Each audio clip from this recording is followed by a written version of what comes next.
بسم اللہ الرحمن الرحیم۔ ایک مسافر شہر میں داخل ہوا۔ اس کے چہرے سے پریشانی ٹپک رہی تھی۔ اس نے کسی سے راستہ پوچھا اور مسجد نبوی میں پہنچ گیا۔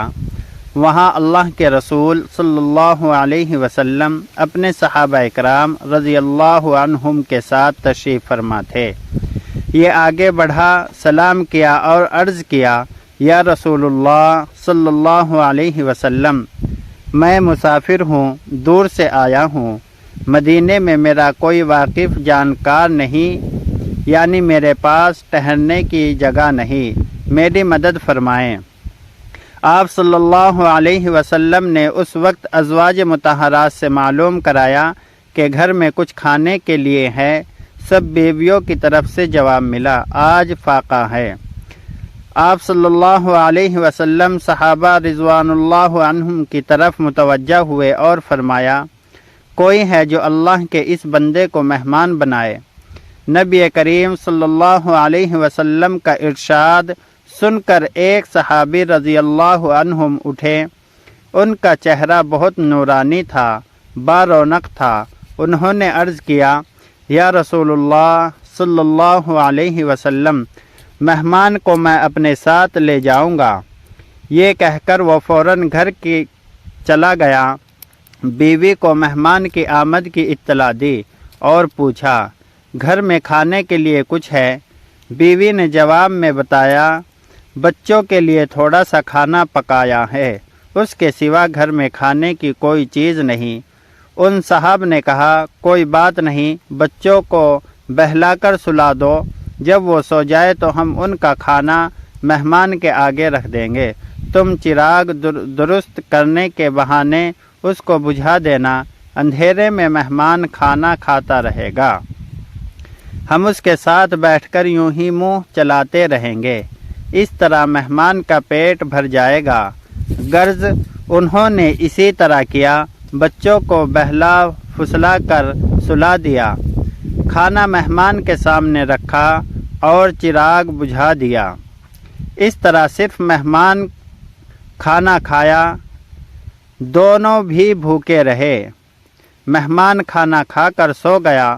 صبح ہوئی، یہ صحابہ رضی اللہ عنہم حضور نبی اکرم صلی اللہ علیہ وسلم کی خدمت میں پہنچے تو آپ صلی اللہ علیہ وسلم نے ان سے فرمایا، رات تم نے اپنے مہمان کے ساتھ جو سلوک کیا اللہ تعالیٰ کو بہت پسند آیا، چنانچہ اللہ تعالیٰ نے یہ آیات نازل کی ہے، یعنی وہ لوگ اپنے اوپر دوسروں کو ترجیح دیتے ہیں اگرچہ ان پر تنگی فاقہ بھی ہو۔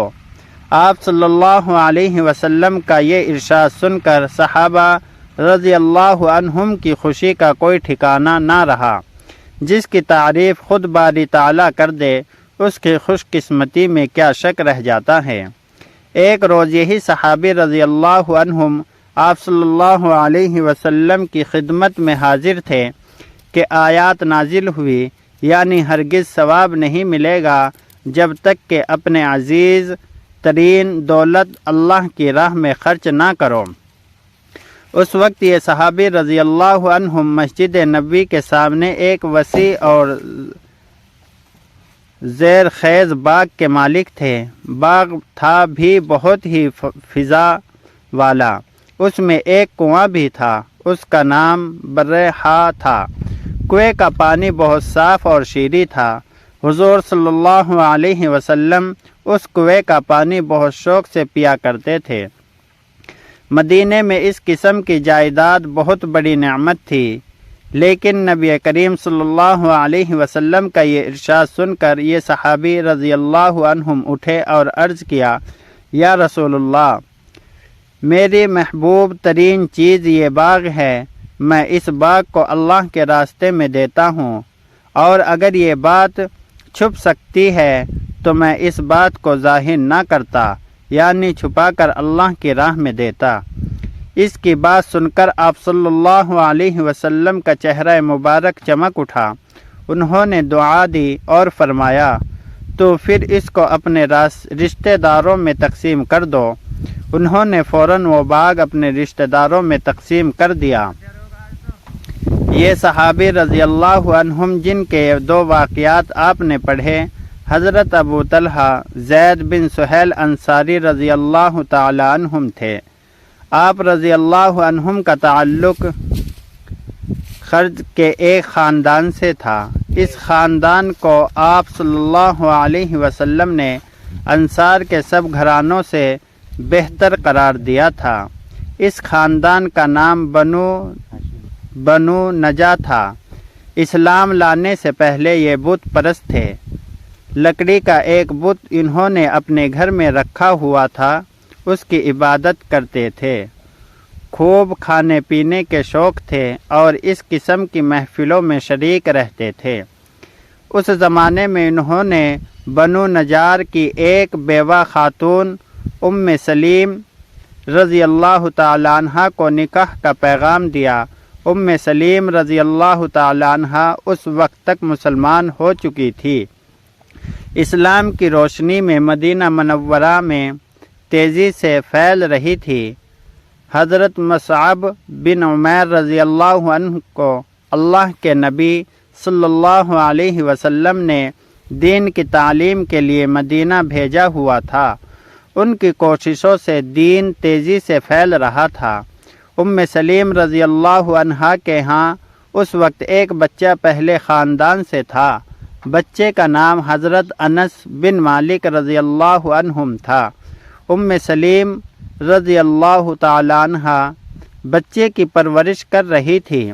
حضرت انس رضی اللہ عنہم شعور کی عمر کو پہنچ چکے تھے، اس لیے ام سلیم رضی اللہ عنہا کے لیے نکاح کرنے میں کوئی رکاوٹ نہیں تھی، لیکن انہوں نے ابو طلحہ زید کو یہ جواب بھیجا، میں تو اللہ کے سچے رسول صلی اللہ علیہ وسلم پر ایمان لا چکی ہوں۔ تم پر افسوس ہے کہ لکڑی کے بتوں کو پوجتے ہو جو کسی کو نفع یا نقصان نہیں پہنچا سکتے۔ میں ایک اللہ کی عبادت کرتی ہوں اور تم بتوں کے پجاری، میرا تم سے نکاح کیسے ہو سکتا ہے؟ ام سلیم رضی اللہ تعالی عنہ کی باتیں ابو طلحہ کے دل میں اتر گئی۔ کچھ دن غور کرتے رہے، پھر ام سلیم کے پاس آ کر اسلام قبول کیا۔ ام سلیم رضی اللہ عنہ کو ان کے اسلام قبول کرنے سے اتنی خوشی ہوئی کہ فوراً کہہ اٹھے کہ اب میں تم سے نکاح کرنے کے لیے تیار ہوں، دنیاوی مہر معاف کرتی ہوں اور اپنا مہر تمہارا اسلام مقرر کرتی ہوں۔ اس کے بعد ام سلیم رضی اللہ تعالی عنہ نے بیٹے سے فرمایا، اب تم ان سے میرا نکاح کر دو۔ چنانچہ حضرت انس رضی اللہ تعالی عنہ نے اپنی ماں کا نکاح حضرت ابو طلحہ زید رضی اللہ تعالی عنہ سے پڑھ دیا۔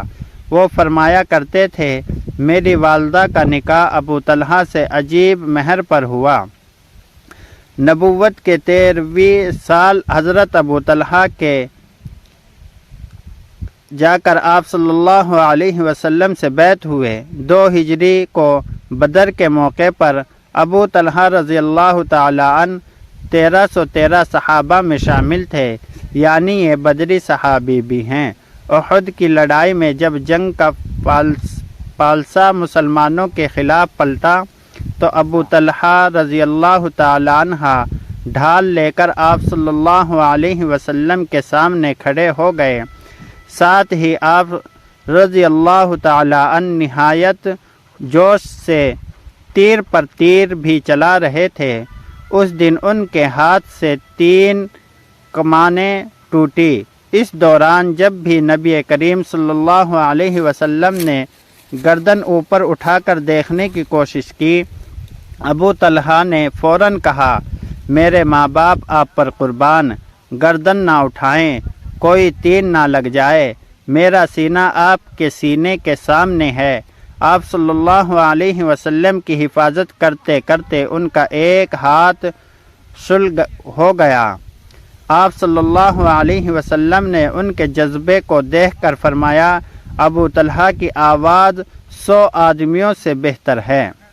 10 ہجری میں حجۃ الوداع کے موقع پر آپ صلی اللہ علیہ وسلم نے جب بال اتروائے تو سر کے بائیں طرف کے تمام بال حضرت ابو طلحہ رضی اللہ عنہم کو عطا فرمائے۔ یہ نعمت ملنے پر حضرت ابو طلحہ کو بے پناہ خوشی ہوئی۔ آپ صلی اللہ علیہ وسلم کی وفات ہوئی تو آپ پر بھی دوسرے صحابہ کی طرح غم کا پہاڑ ٹوٹ پڑا۔ آپ صلی اللہ علیہ وسلم کی قبر مبارک آپ رضی اللہ عنہ نے کھودی۔ آپ صلی اللہ علیہ وسلم کے وصال کے بعد حضرت ابو طلحہ شام چلے گئے۔ حضرت ابو بکر صدیق رضی اللہ تعالیٰ عنہ اور حضرت عمر رضی اللہ تعالیٰ عنہ کے دور میں بھی آپ جنگوں میں حصہ لیتے رہے۔ 70 سال کی عمر میں ایک دن قرآن کریم کی تلاوت کر رہے تھے۔ سورہ توبہ کی اس آیت پر پہنچے، ہلکے اور بوجھل نکل کھڑے ہوئے اور اپنے جان و مال سے اللہ کی راہ میں جہاد کرو، تو فوراً پھر جہاد کے لیے تیار ہوئے۔ گھر والوں سے کہا سفر کا سامان تیار کر دو۔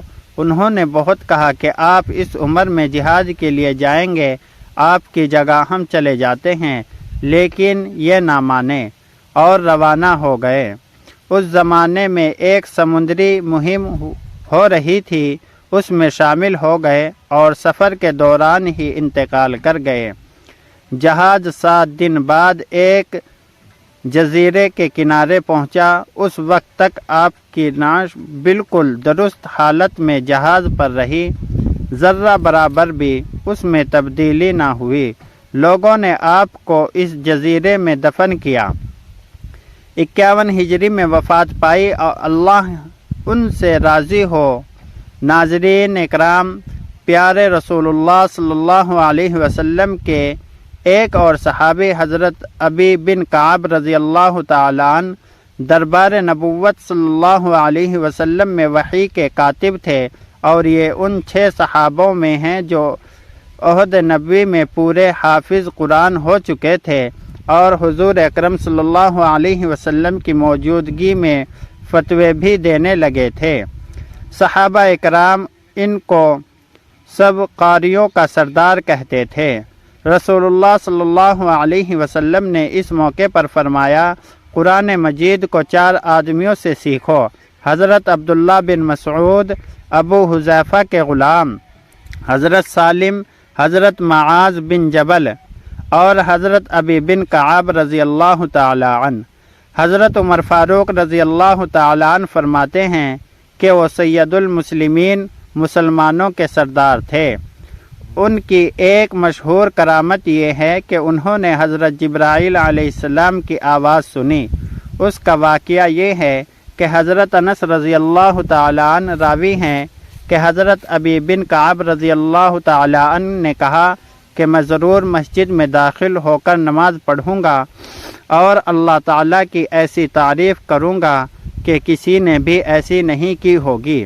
چنانچہ وہ نماز کے بعد جب اللہ کی حمد و ثنا کے لیے بیٹھے تو انہوں نے ایک بلند آواز اپنے پیچھے سنی کہ کوئی کہہ رہا ہے، اے اللہ، تیرے ہی لیے تعریف ہے، کل کی کل اور تیرے ہی لیے بادشاہی ہے، تمام کی تمام اور تیرے ہی لیے بھلائی ہے، سب کی سب اور تیرے ہی طرف تمام معاملات لوٹتے ہیں، ظاہری بھی اور باطنی بھی، تیرے ہی لیے تعریف ہے، یقیناً تو ہر چیز پر قدرت والا ہے۔